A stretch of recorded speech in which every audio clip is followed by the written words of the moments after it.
इस साल वित्त मंत्री के पिटारे में बहुत कुछ मिले, खासकर शिक्षा क्षेत्र के लिए क्या क्या मिला। खुद हमारे साथ एमओएस एजुकेशन है और सरकार सर शिक्षा क्योंकि बहुत ज़्यादा फोकस करने की बात हुई और खासकर युवा वर्ग में बहुत ज़्यादा इन्वेस्टमेंट की ज़रूरत है। इस बार का बजट से आप खुश हैं? आपको लगता है कि वो बहुत काफ़ी है?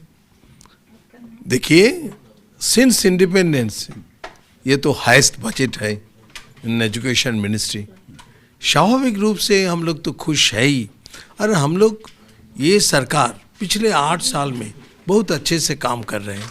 आप देखेंगे तो ये 8 साल में 16 बहुत बड़े बड़े इंस्टीट्यूट हम लोग खुले हैं और पिछले साल भी बहुत सारे काम हम लोग कर रहे हैं नई राष्ट्रीय शिक्षा नीति को 2020 को लेकर, चाहे वो स्कूली शिक्षा में हो चाहे वो उच्च शिक्षा में हो। तो ये काम जो शुरुआत हुआ ये काम और अच्छे से आगे बढ़ जाएगा। ज़्यादा से ज़्यादा रूप से हम इंटरनेशनलाइजेशन ऑफ इंस्टीट्यूशंस इसके बारे में हम बहुत ही आगे बढ़ रहे हैं।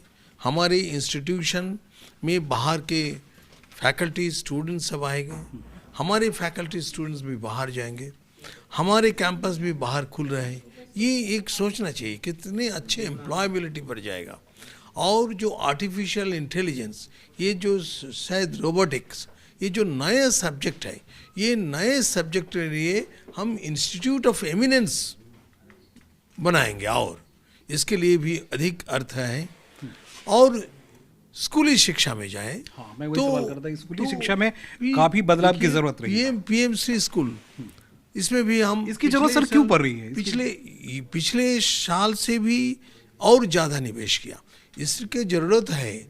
जब हम शिक्षा क्षेत्र में अच्छे करेंगे तो किसी को तो शोकेस करना चाहिए। जो देखने से दूसरे को इंस्पिरेशन मिलेगा।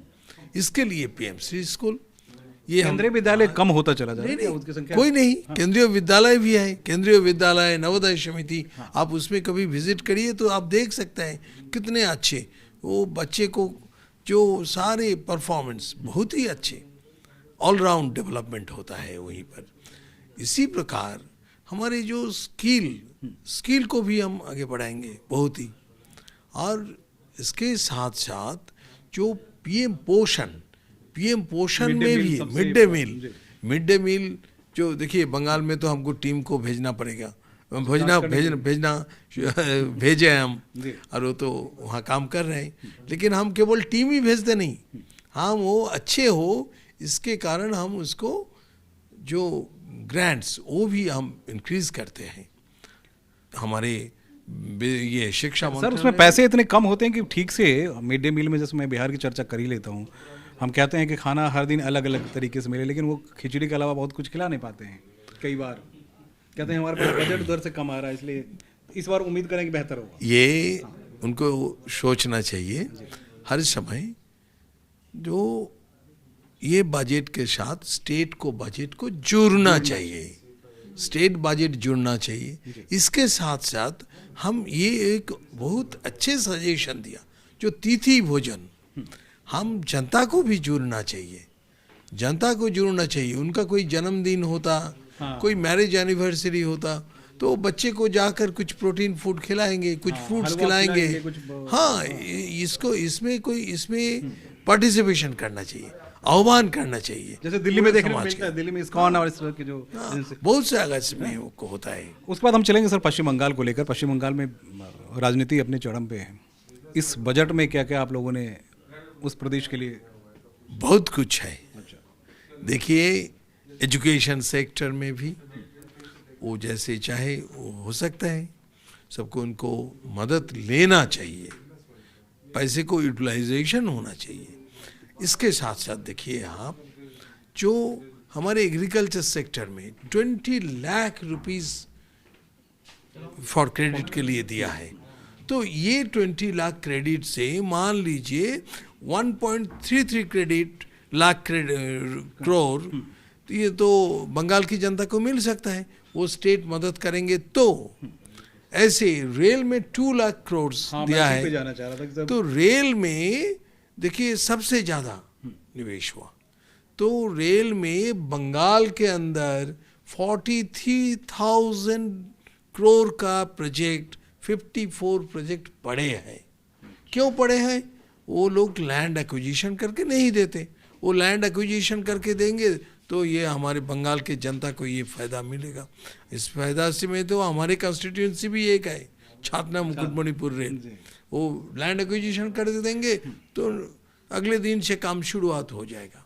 इसी प्रकार इंफ्रास्ट्रक्चर में इस बार 10 लाख करोड़, ये 10 लाख करोड़ में कम से कम 80,000 करोड़ तो बंगाल में निवेश हो सकता है। बंगाल लैंड एक्विजिशन कर देंगे तो देखिए सरकार ने कितने अच्छे, वाराणसी कोलकाता रास्ता सैंक्शन हो गया, हल्दिया रक्सल सैंक्शन हो गया, लेकिन उसको लैंड एक्विजिशन करना चाहिए।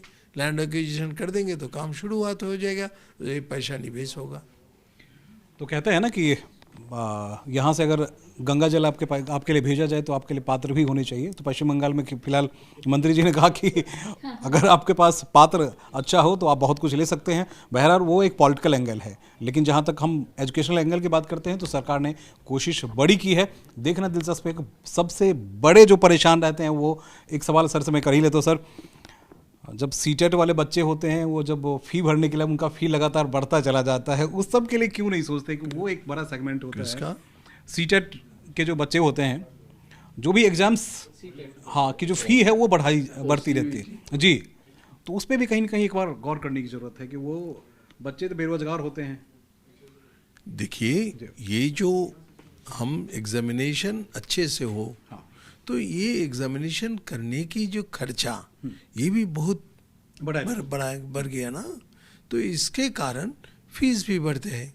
तो जब कोई बच्चे को कोई प्रॉब्लम होता है वो उसके लिए तो स्कॉलरशिप है, अच्छा, उस स्कॉलरशिप से जो पहले मदद होता है उसमें क्यों ऐसा शायद वो बचत करके रखेंगे। चलिए ये फिलहाल अपने पॉकेट्स आप देते रहिए, लेकिन सरकार ने जो तो आपके लिए दिया है वो काफ़ी नहीं है, क्योंकि शिक्षा क्षेत्र में अभी बहुत कुछ होना बाकी है। कैमरामैन खड़ग सिंह के साथ मैं सुमन कुमार, TV9 भारत।